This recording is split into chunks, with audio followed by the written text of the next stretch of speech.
understanding how we can better, as well as Rwandans who've returned back home have for Rwandans in the diaspora planning to make the big move back home and invest in Rwanda. Joining us with us tonight, we have Bonita Mutoni. Bonita Mutoni is the chair of the Rwanda Tours and Travel Association. She's also the director of marketing and sales at One and Only. Thank you very much for joining us, Bonita. Great to have you on the show. An absolute pleasure. Great. We're also joined by Theophile Mutesa, who is the CEO, founder, and personal trainer of Kigali Fit. Theophile, great to have you on the square. Thank you for having me, Diane. Great. Theophile's time in the diaspora was spent in Holland, in the Netherlands, and Bonita also spent a lot of her time growing up in the UK and other countries in East Africa. So thank you very much to our guests for tonight and for joining us in this conversation. And to our viewers, please give your comments on our social media using #TheSquareRW. My name is Diana Mpisi, host of The Square. As always, I'm joined by The Square's resident panelists. Great to have you today, Charles, as always. Done a good job. Huh? Great. They're doing a good job. They're doing a good job. Yes. Bernard, great to have you on the show. It is lovely. So is the green. You're going green. Yes, always keeping it made in Rwanda, always keeping it local. Before we kick off, we always have midweek highlights, things that the resident Square panelists want to highlight on the show before we kick off. And Charles, I'll start with you. If there's anything that caught your attention so far this week that you'd like to share. Two related events happening back to back. One is the cabinet meeting of last Friday that did ease quite a number of things in as far as business continuity, and then the second that's related to that was the extended neck of RPF. Yes, my party. Where the chairman did say very, very important remarks around the importance of life going on and business continuity. That was extremely important, but it's important to look at the resolutions of cabinet, the chairman's remarks with the numbers, because that's usually the biggest driver. The spread is under control, and we're more and more vigilant. You know, that's what adds up.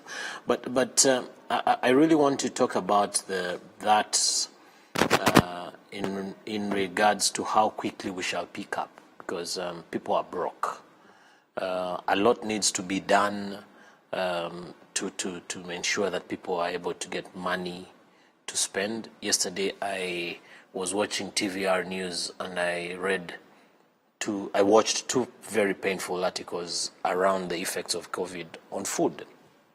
One was on the rice sector, where you have 17,000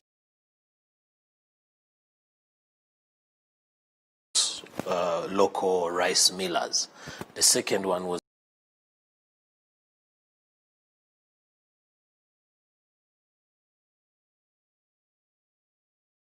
the people being able to move across the country from one district to another. That will come to pass. Yes. Absolutely. Yes. Absolutely.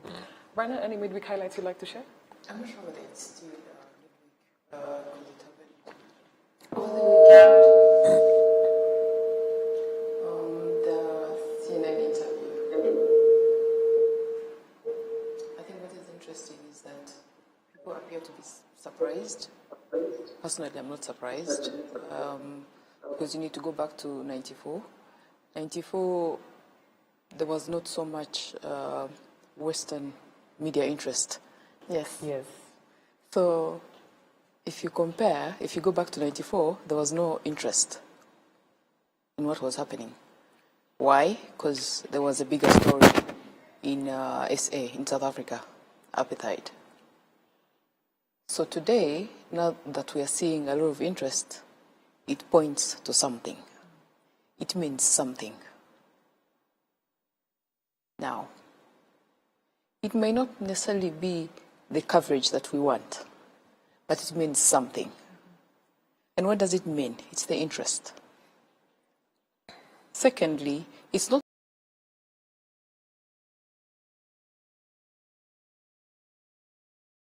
interests of foreign media.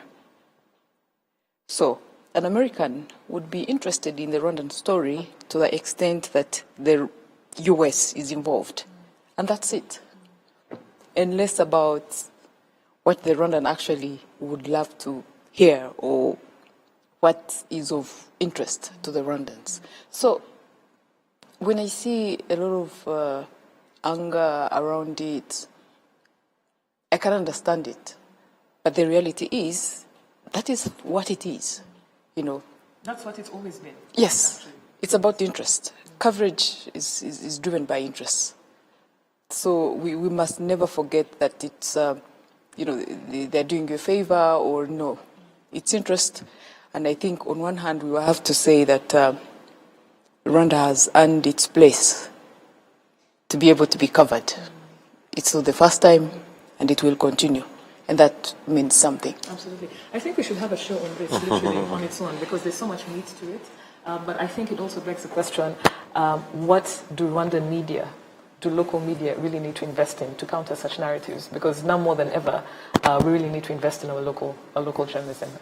Maybe something we'll discuss in the ensuing weeks in October. But let's go back to the show. Let's go back to why we're here today. And we're here today to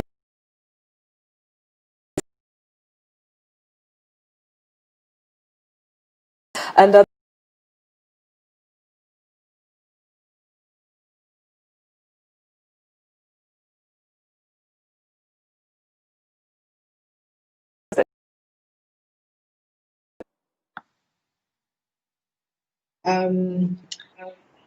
I think what was quite key for me to move from the UK to Rwanda was the fact that Rwanda is a really progressive, well, at that time, and is still a really progressive country. It was, I think as Rwandan growing up abroad, you kind of want to be, especially knowing our history and where we are going, you kind of want to be part of the process of rebuilding a nation, and also that sort of self-belief in yourself as a Rwandan, and also the belief in the leadership that we have, the government that we have, how progressive that is, and how in the last 25 years you can actually see, you could really see the differences, and what has happened in the last 25 years and sort of how we've progressed. And I think that was quite key for me. I think just being proud of being Rwandan and wanting to be part of that progression, I think that was what was quite key. So that will be the answer to your first question and why I wanted to come. And I also, one thing that for me, it was quite easy to actually move here. It was quite easy to get, in regards to being able, as diaspora in England, to being able to sort out your either get your Rwandan passport while you're in Britain, or get you arrested. All of that was quite easy. So in regards to the actual process of moving here, that was incredibly easy. And for me, I was super comfortable in wanting to move here. So yeah, so those are the key things that made me want to move. And obviously wanting to be part of the progression of a nation that is doing phenomenal on the continent. are there any challenges that you faced moving back? I mean, I'm quite lucky. I don't think I did face very many challenges. I think one of the things that I did find, although that's not the case now, is just, being able to speak Rwanda fluently.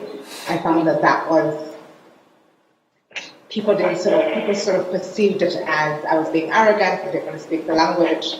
But then over the last few years, I have learned it, and I'm quite comfortable in speaking it. So I think that was the other challenge, but I think I can face it just a lot of it. Great. We're going to dig deeper in your experiences and the advice you have to fellow diaspora who are still based out of Rwanda. Teofil, if we can move to you, what inspired you to move back, as well as what are some of the challenges you probably experienced? Thank you, Diana. For me, what inspired me to move back to Rwanda revolved around identity. When you're a black person growing up in a predominantly white country, I would say exclusively white country, you take on the identity that you see around you, but then you grow old and then you realize you actually never be treated as a fellow white person next to you, and there's this like glass ceiling that you hit, especially the more you excel in school or in work.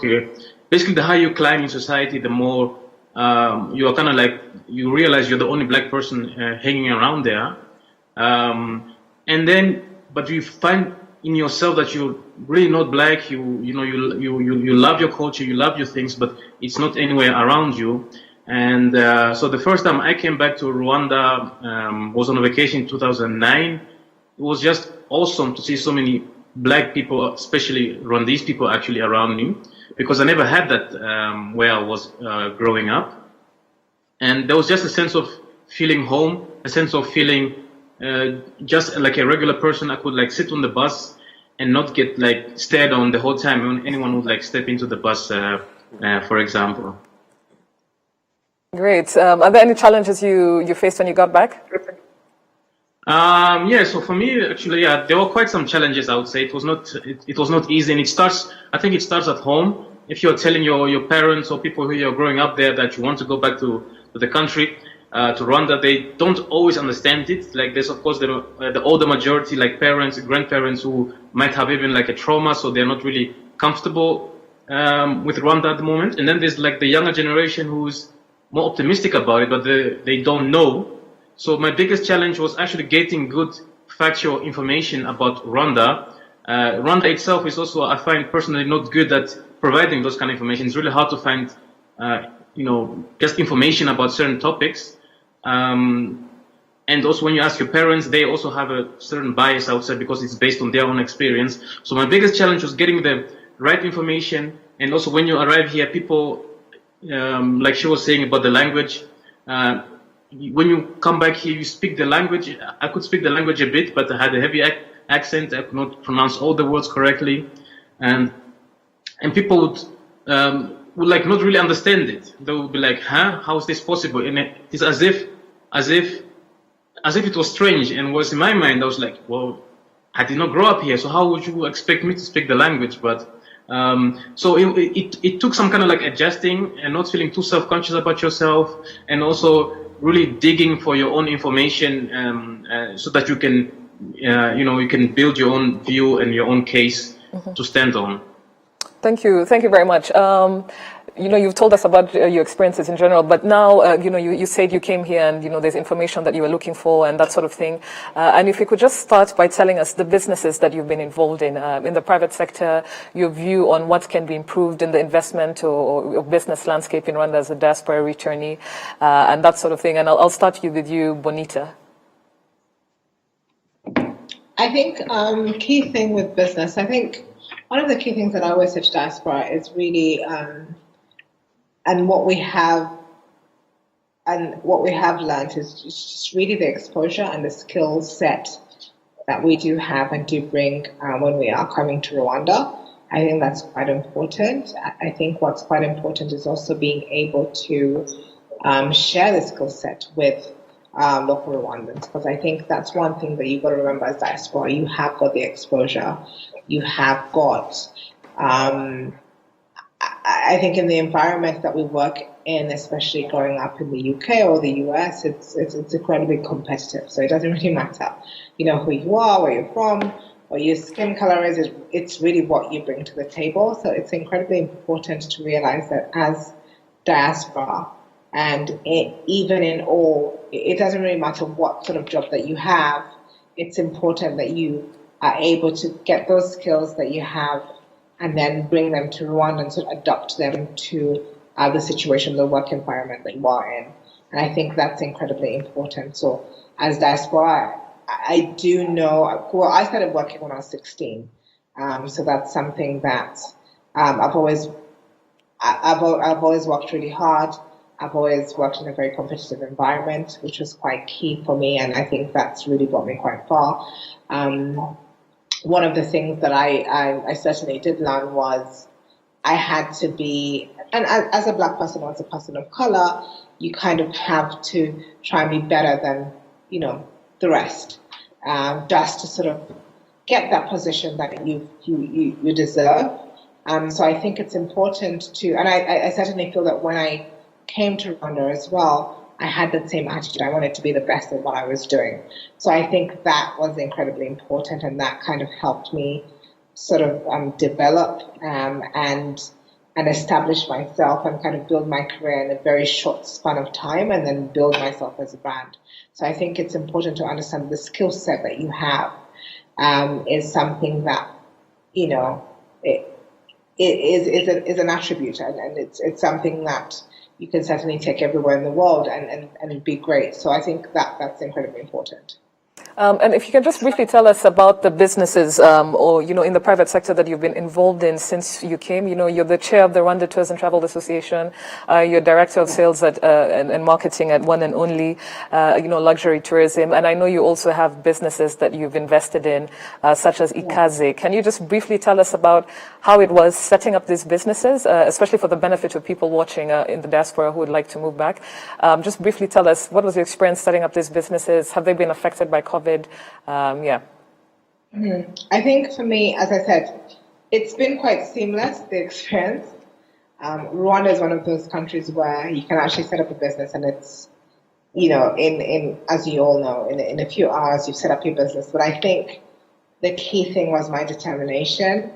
I actually was not from a tourism and hospitality background. I actually come from a more PR, sales and communications background. But as you know, with those sort of skills, you can sort of fit into every sector, every industry. So I found when I actually came here, the tourism industry was actually developing at that point. We were sort of, as a destination, trying to position ourselves as an eco-luxury destination. And I was quite lucky that I had always worked in the luxury sort of sector or industry. So although it wasn't specifically in tourism and hospitality, I had done luxury PR. So that's something that I had done while I was in England. And I was able to kind of use my skills to then quickly adopt into this industry. So yes, so I have, over the last few years, worked for quite a few companies, but still in the hospitality and tourism industry. I've worked for Africa Aviation, which is a helicopter charter company. I'm sure you must know of it. It is one of the helicopter charter companies, and I was there as a commercial manager when I started.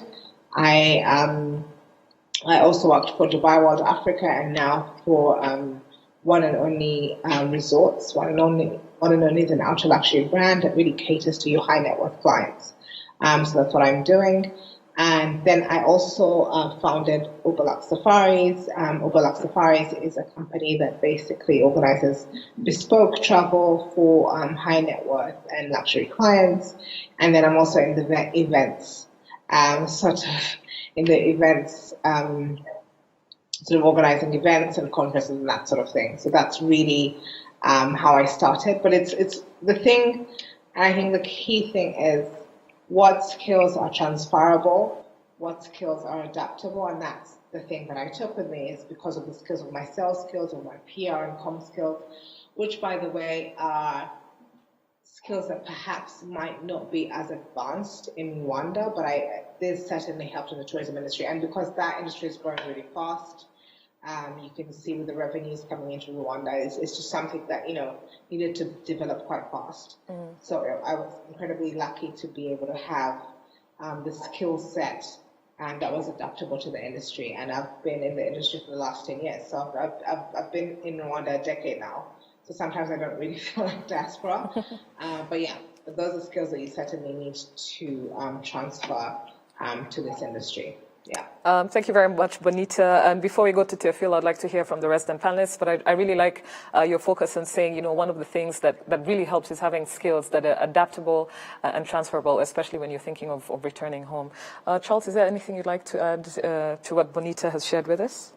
Yeah, I think both Bonita and Teofilo have said something that sparkles my mind in two aspects. One is the initiatives that have been taken by the government of Rwanda in terms of encouraging people to come back. And that's, when you look at some of these things, it's very easy to take them for granted. And both Teofilo and Bonita have hinted on it without going into the details. So I'll make an effort Whenever somebody wants to come back home and they're out there in the diaspora, I believe it is still the case that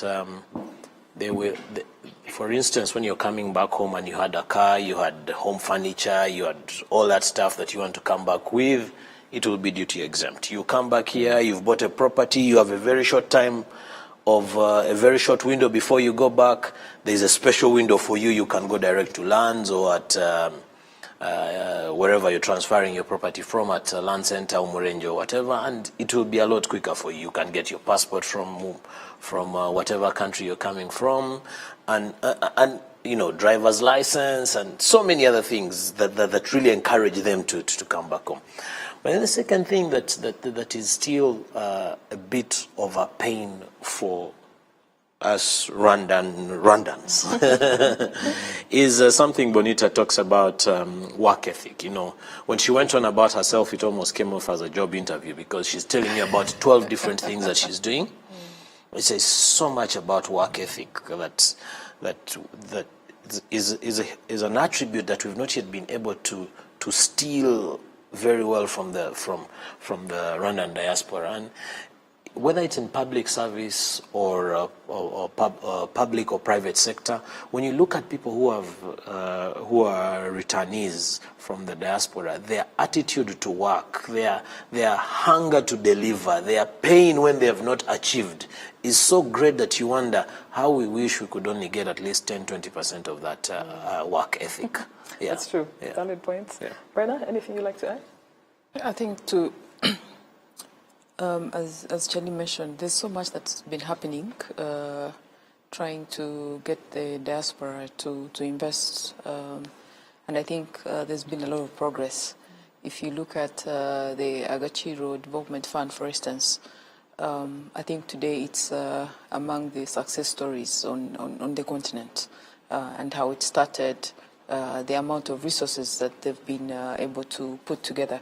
Unfortunately, I went to their website and I couldn't find the latest financials, but they have the 2018 financials on their website, which is quite impressive, because what you need with the diaspora, one is the transparency. They need to see accountability. So if they're giving you their money, where is it going? So Agaciro is one. Secondly, we've seen a lot of remittances coming in. Unfortunately, I think in March we had a significant drop, of course. Because of the pandemic. Yes.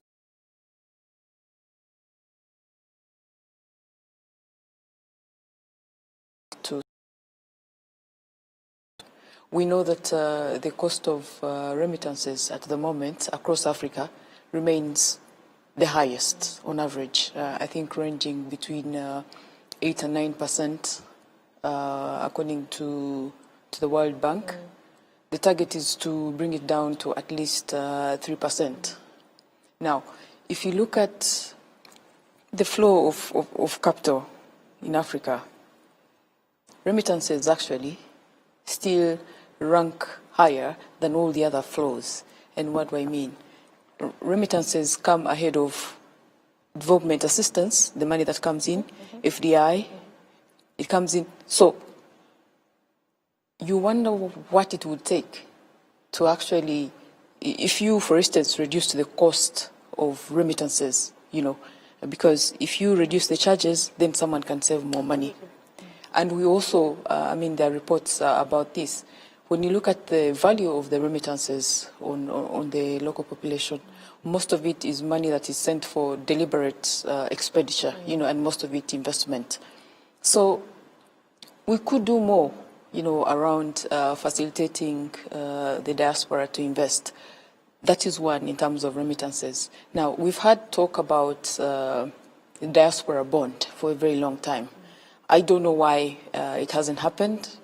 And now with COVID, it looks like it will never happen. But we've seen across African governments lists have bonds and that are open to everyone. I think countries should also really aspire for diaspora bonds because, again, that is a test. If you're doing everything you can in terms of competitiveness, there's a lot of confidence in the economy, you will see that when you list, in the diaspora bond. So I feel that we're at a point where we need to give a push already what is happening to achieve more. Reduce the cost of remittances. That's one. Two, try as much as we can to facilitate the investment from the diaspora. I think they need specific incentives. For instance, can we have grants that can allow some of the startups, co-finance, underwrite some of the projects to be able to really scale up the investment from the diaspora. Thank you very much, Bana. Very valid points. I hope the people in charge of implementing these policies and ideas are listening. Teofil, we're now coming to you. If you could just tell us about your business. You're in the fitness and sports industry. You came back and started Fit Kigali. What was your experience setting it up? How is it going? Was it affected by the pandemic? And what more do you think can be done to ease, like Brenda just suggested, businesses like yours that based on people like you from the diaspora returning home and setting up such business ventures? Yes, thank you, Diana. I can hear that you are Francophone because you call it Fit Kigali. It is Kigali Fit. I am far from a Francophone, but anyway. So I'm in the sector of fitness. I came back to set up a CrossFit, basically. It's a certain type of sports where you're geared towards making fit. I could hear from Brenda that she's been here for a while. I've only been here for the past year and a half, so I have focused on this one business to get it started and off the ground, and it was really looking good until, of course, COVID hit. And you asked whether it was affected. Yes, it was actually severely affected. As of today, the gyms are still officially closed by the government, and there's really nothing that we can do about it. There's no kind of like help or to get around it. But we still have clients who want to work out. We still have people who are in need of certain fitness and guidance. And we kind of like feel like you are stuck. And then going back to what can be done to help. As I said, people from the diaspora usually have a lot of access to information. So when you want to start something, you can Google it. There's always like a YouTube tutorial about something. There's someone who's explaining you even how to do your taxes. But so when you come to Rwanda, you have also this expectation like, okay, I can do a lot of my work by myself, but all I need is certain like the rules and the regulations that are clearly defined, and that is not always easy to find. So when you're looking to set up a business and you're from the diaspora, most of the people I speak to also like me who want to come back here, they're always asking me information like, Theo, can I come? Do I also need to get a passport? I mean, a visa to enter the country? Like, what does it cost? So all the information is out there, of course, but somehow it's not easy to find. And also during this whole COVID pandemic things as well, it's hard to get a good sense of what's like the reasoning behind it. We understand that the gyms are closed, but why are they like still closed, for example? Is there a certain risk that maybe we are not known to, that they judge that maybe going to an airport in an airplane, that's okay, but going to a gym, that's really dangerous? We kind of have communication for us to kind of build upon. And when it comes to setting up business or running a business, you need those kind of information for you to feel secure in what you're doing. The last thing you want is for you to be doing something that you think is great, and then to hear from an authority that you're all wrong, or you are risking something, or you're breaking the law. You don't want that. You want to have certainty that you're doing something correct, and then you just focus on your business to execute it as best as you know how. Interesting. You raised an interesting point in terms of why gyms are closed, but yet people in an airplane are allowed to, fly, and I'm sure there's social distancing, but they're still nonetheless in close proximity.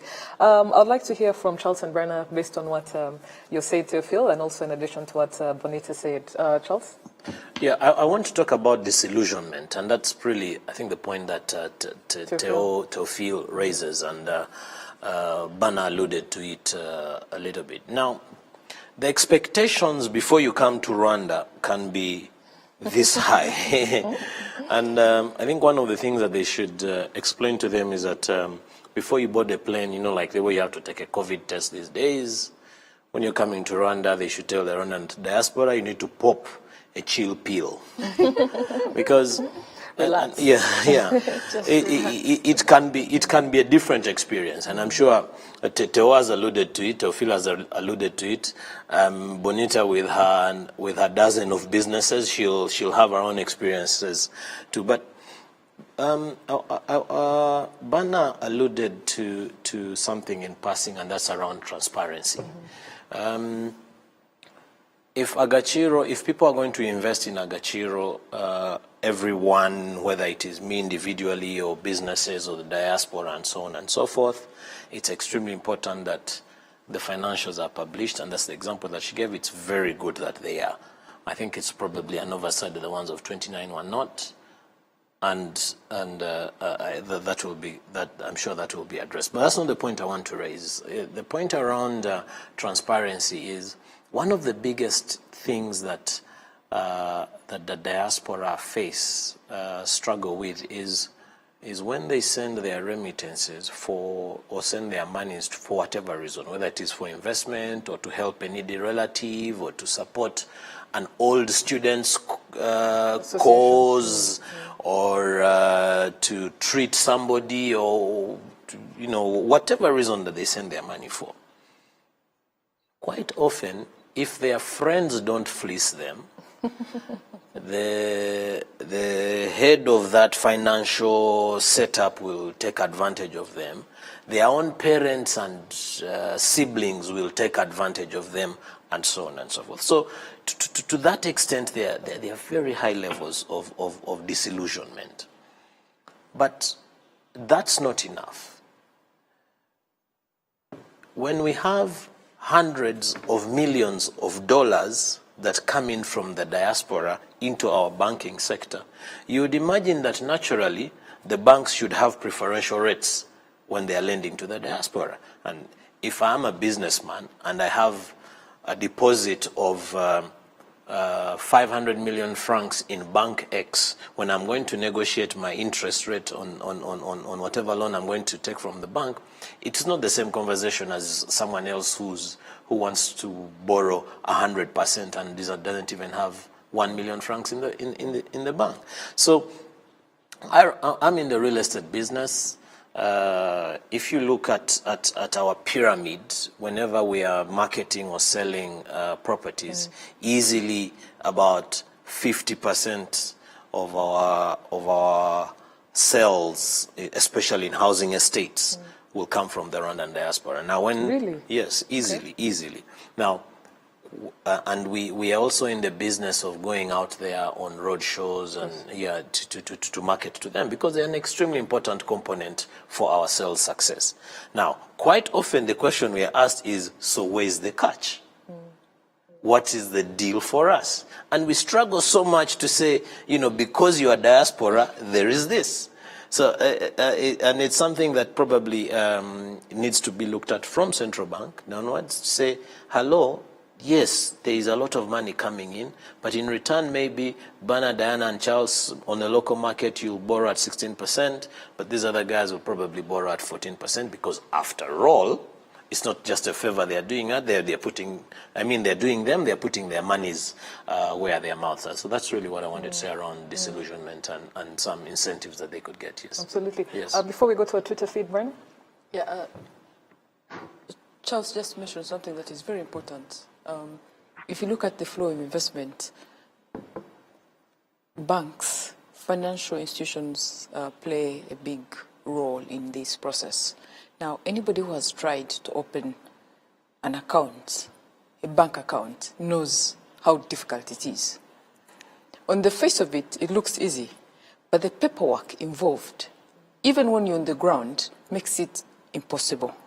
So I don't know what this situation is like for people in the diaspora, So as we push government to do something, I think part of it is also actually the private sector, having banks and other financial institutions really come up with innovative products that can target the diaspora. The other thing is around the bureaucracy again. Now, we've made progress with Idembo. Hopefully, the system is as seamless on the other end. Because sometimes if you're here and you have issues navigating the platform, you can easily call someone and they'll sort you out. I don't know if that's the experience on the other side. Yeah, because people in the diaspora don't have time. They don't have the patience, and they're very conservative investors, meaning that before an investment decision is made, they really want to make sure that there's value, and they will take less time, you know. So you have to try as much as you can to make the process quite seamless, reduce the bureaucracy, make sure that, you know, there's someone to help on the other end. Yeah. Absolutely. I would like to just go to a Twitter feed very quickly before I go back to you, Bonita and Theo, because I'd love to hear what you have to say regarding Charles and Brenna's comments in terms of the easing the investment and business landscape. You know, less bureaucracy, more information out there, like Theo has mentioned several times. So we have a tweet coming in. One of our first tweets is from Richard Godera, who says that there's an unspoken stigma among many young diasporas who've been away for long to return home. The perception is that their peers back home have done well in terms of personal development and success. This leads to wasted talent abroad doing odd jobs and mental health issues. That's a big statement. I don't know what you have to say to that. Over to you, Bonita, before we go to Theo, regarding not only Richard's comments, Richard's tweet, but also comments from Berna and Charles. Bonita? Charles, I think one of the things that you did say is diaspora have lots of expectations, and we should. I think this is a destination that works. Rwanda does work. So when we do come with the high expectations, I certainly believe that we should get what we expect because it does work. So there's just absolutely no reason for us to lower expectation. I think that's something that I needed to mention. In regards to people, I think, you know what it is, I think everybody needs to be accountable for their own personal development. You know what I mean? I do understand Rwanda does work, the sectors do work, but what do you, as a person, bring to the table? I think that's quite key. Not just in Rwanda, but anywhere else in the world, people still want to know what you bring to the table. And I think to do well in that, especially after tweets, you have to work towards progressing. So that's quite important. So if you're not doing that, then how do you expect to progress? And this would be anywhere in the world anyway. It doesn't necessarily mean that just in Africa. So I think it's important for people, as I said, it still comes down to that work ethic. It still comes down to you as a person and your own personal development. I knew that in the next 10 years, this is what I wanted to achieve. I do have my own personal plans for the next 10 years. And guess what? Rwanda is an environment that has actually helped me to be able to achieve my dreams. If I was anywhere else in the world, I don't think I'd want to do this.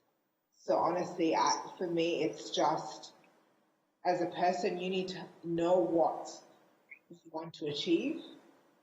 Rwanda as a country certainly gives you that sort of, you have all the ability or you're able to sort of achieve what you can in this country, and then sort of give yourself, every 5 years, this is what I want to achieve, and that's what I've done. And to be honest, beyond my wildest dreams, I have been able to achieve this thing. And attributes, of course, one of the things, my personal abilities, but then having an environment where things work has also contributed to my success as a person. And also, I certainly feel that I want to contribute to the success of the country as well. So I think that's quite important. So you're not just going to, run the work, I'm going to come and sit here, not be innovative, not work hard, and then be able to be successful. It doesn't work like that in any part of the world. So I think it's important to apply whatever you would anywhere else in the world here as well. But I think we must have expectations. I know Rwanda works, it's worked for me. I know that if let's say, with an institution like RDB or people that I do work with, or stakeholders that I do work with quite closely, when we as a private sector engage them, especially I'll talk about just the industry and the tourism industry, they're incredibly receptive and they want to hear our ideas. So I can certainly say that in my field and in my industry that it has worked. And I've had those expectations, and people know the way I work and my expectations of them, and will then certainly work towards those as well. So I think one of the things that I can certainly say is the government and RDB are, to be honest, in the entire world or wherever I've been, I'm able to have a conversation with, let's say, the chief tourism officer, which, I would not necessarily be able to do because in another country because of the bureaucracy of all of it. So I think this sort of thing certainly will lead to the success, but you also as a person need to know what you want to achieve and have your own plans. And I believe in Rwanda, with the climate and the environment that we have here, you will be able to do that. So the sky's the limit, really. It's really up to you to come with your innovative idea and then, do it and work on it and make sure you achieve it. Thank you very much, Bonita. I think two things I picked up before we go quickly to Teofil is that, don't come with a sense of entitlement. Work on yourself, work hard, have a work ethic, and don't just come in expecting that because, you're from the diaspora, certain things should be made easy for you. So absolutely agree with you, especially when you talk about giving value to your skill set and really honing that skill set as much as possible so that you have a lot of contribution to the country when you come back. So that sense of entitlement is something that I think in terms of giving advice to diaspora members, something to check very quickly. Teo, is there anything you'd like to add to what Bonita said, as well as the tweets that are coming in, and also what Berna and Charles have shared with us so far? Teo? Yes, that's a lot to cover, but I'll try to pick up on something, maybe on what Charles was saying. Indeed, that the diaspora do play a certain significant role, especially when it comes to financial stuff. Because, in my experience, at least, I've found that the diaspora want to invest in Rwanda. They are not only just doing it for for the financial reason, but also because it feels good. It's home. It's so they are willing to endure with maybe things that are vague, that they don't understand, because it is their home country. But I do agree that it does make sense to maybe give like a certain special treatment to these people who are bringing a large value to the bottom line. And especially, I'm not meaning that they need to get preferential treatment or whatever, but just find something that they like, certain packages that interest in them, but definitely customized towards their needs. And I can tell you, as diasporans, really, they can be bought with very silly stuff as cultural tours or paintings, just something that is near and dear towards their heart, because you have these diasporans who want to come and invest in Rwanda, and then you have the Rwandans here who want very much this foreign currency. They want the dollars, the euros, the pounds to come in because it just helps so much to boost the economy. So on that, I would say, definitely come up with certain special packages for the diasporans. It makes financial and emotional sense. And what Benito also said, indeed, the sense of entitlement, I do agree, should always check that at the door. But in my experience, I find that the diasporans who are coming here have already gone through that, because there are many diasporans who are living in UK, in America, in Switzerland, and they are fine over there. They are really not looking to come back to Rwanda to invest in Rwanda. But those who have that interest, those who have that aspiration, in my humble experience, I find them to be always like well educated about the topic. They have done their research, and I don't find that they come with very abnormal high expectations. With that said, there is so much more to be done for the diasporans to come back. Me, I'm more passionate about those who really want to come back and also invest and learn about their culture. For them, I would like to be part of the group that makes it easy for them to, to find accommodation, to get the information that they need, to help them with maybe language barriers, so that they can connect with their families. There's just, from what I've learned, also just communicating with other people abroad, there's so many people who want this. There's so many diasporans who really want to come back. So I really hope that there is more done in the future to facilitate this wish. Thank you, Theo. And very nice T-shirt that you're wearing tonight. Theo is back in Rwanda. I hope that's what it alludes to. We have the Rwanda Diaspora Global Network. We have Rwanda Day that happens. I think, to a certain extent, there are initiatives to go and inform diaspora. This is what is happening in Rwanda. This is how you can come back. This is what you can invest in. These are niche or, low-hanging fruit sectors that you can invest in, whether it's construction, whether it's agribusiness, that sort of thing. But definitely listening to our viewers, to our guests, I think more needs to be done. Before we get to the second part of the topic, I'd like to hear from you, Charles and Berna, on just very briefly, what Bonita and Theo have shared with us. Berna? Listening to it, it's quite interesting. One, it's true that the work ethic, again, you will definitely see that it's more pronounced in people who have lived in a very competitive environment. They take work very seriously. They will work under minimum supervision. So I think that is something that can actually be enhanced. Try to get the likes of Bonita everywhere to do that.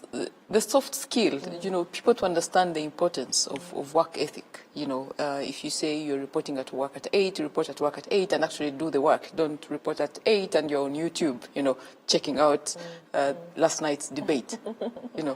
Yeah. So it may look like it's simple, but I can tell you, if you had a sit down with Bonita, she's put in so many hours, to really get to where she is. And that is something that we need to understand. And changing the work culture really benefits the economy, because we know when you look at the skills gap at the moment, we still have many employers that get frustrated. They're paying people so much money, but they're not getting the value. And essentially because people are not taking their work seriously, Yeah, and that level of competitiveness, people to understand that your value is really about what you put on the table, not about anything else, but what is your contribution. Yeah, for people to understand that. Yeah. I think we need the diaspora to help us get there. Yeah. Charles, briefly? Yeah. To say something that I think has made me figure out that there is nothing as diaspora. It's a very amorphous definition that needs to be broken down. And everybody, he alluded to the fact that those who concern him most are those who are ready to come back. But there is nothing wrong at all if you're somewhere in the Scandinavian countries and you ply your trade there and you run a very successful garage there. There is nothing wrong if you're somewhere in England and you're a fantastic cricketer and that's how you're earning your living and that's how you have decided to pass on your life. There's nothing wrong with you deciding that you'll only be coming to Rwanda during summer holiday or during the end of year festivities just to party. So where am I going with this point? Is that every sort of cluster has to be treated in its own way. Yeah. The guys who come here during their summer or during our Christmas holidays, we have to treat them in such a way that when they come here, they should not complain that there's nothing to do. They should actually borrow money to go back. We should ensure that every single penny that they brought, they go back broke. The other guy who is plying his trade is maybe a university lecturer somewhere. Of what benefit is he in his space? And there's usually a tendency to say that to concentrate a lot of effort on saying, let's bring them back, come and see, you know. Even when the conversation is out there on Rwanda Day, and a lot of government leaders are giving their presentations and what have you, you find that it is a diaspora guy who's doing well here at home, probably a little bit to Richard's tweet earlier on, and there is almost no deliberate effort to say, wherever you are, it's okay, but in what other capacity can you serve our purpose? And I think if we can sort of segment the diaspora and in their respective categories, we'll get a lot of more value from them. Yes, totally. That's a great point. You know, and you're right. We always think about, you know, majority of the messaging is come back home, this is what we have back home, but there are different ways in where people can stay doing what they're doing but also contribute to the country's development. We have less than a minute left. I would like to just hear very brief closing remarks and general advice to people from the diaspora, you know, planning on coming home or who are already here. Bonita, I'll start with you very briefly before we go to Theo as we close the show. Okay, great. Thank you very much, Dana. I think the key thing is to really apply your skill set. I think that's one thing that you do have an advantage. I think your exposure. Those are things that you certainly apply when you're here. And I think once you do have that mindset, you'll do quite well. I think Rwanda is, and the beautiful thing about being here is people are incredibly open to learning. And that's what I've found, you know, as a leader, as a manager of people want to transfer their learning.